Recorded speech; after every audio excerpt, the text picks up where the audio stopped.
In this video, we'll be extruding our 2D sketch from our previous work as individual components into 3D solids. Every time I do another extrusion, I will double check to make sure it says New Component, opposed to Cut or Join. This will ensure that we will be able to move each component as an individual piece. We will then go ahead and move them so it looks like the pieces are being fractured apart and falling off using the Move tool under the Transform tab. Let's start off this video by grabbing the Extrude tool from the Create tab. With the Extrude tool selected, we can select a profile and then extrude it into a third dimension. I'll rotate my camera a little bit so it's more evident what's happening. I could click and drag this arrow and that would pull it out, or I can just type in a value. I'll go with somewhere between 6 and 8, and I'll vary each one of my extrusions within that limit so that way it looks like they're all at different heights. When I extrude my next piece though, I'll once again use a different height and I'll make sure to select New Solid so it doesn't join it to our previous component. I want to make sure I do this for every single component so that way I can move them all individually once I'm done extruding them.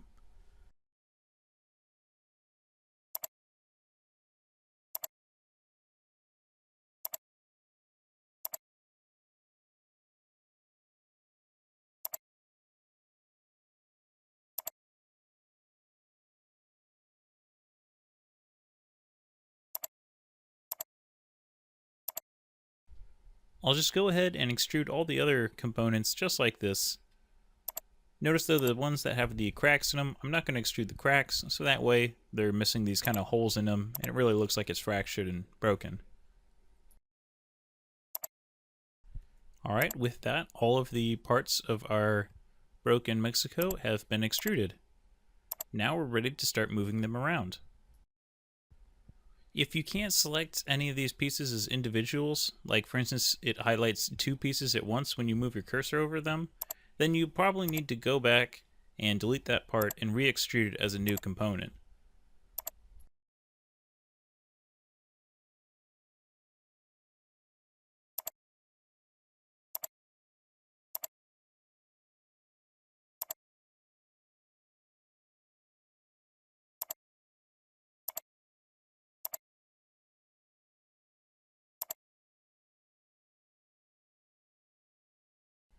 Before I actually begin moving these components around though, I'm going to hide the sketches using the Visibility tab on the right side, and I'll click Hide Sketch. This way I won't accidentally select one of the sketches when I really mean to select one of the solids.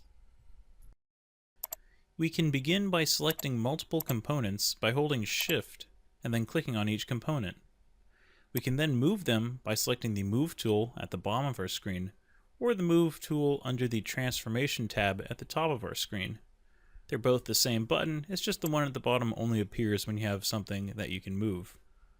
And then I'll select the circle here, which will rotate the entire selection, and I'll click and drag that so it's only tilted a couple of degrees. I'll move this over by clicking on the planar move, which is this square. I'll just click and drag it over a little bit.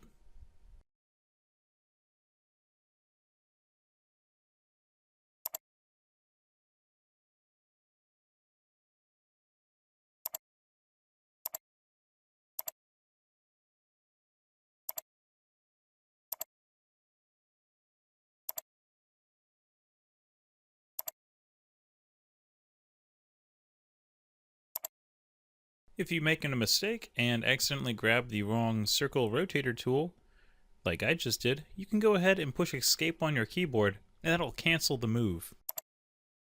I'll keep moving these parts in a similar fashion until everything is nice and fractured looking.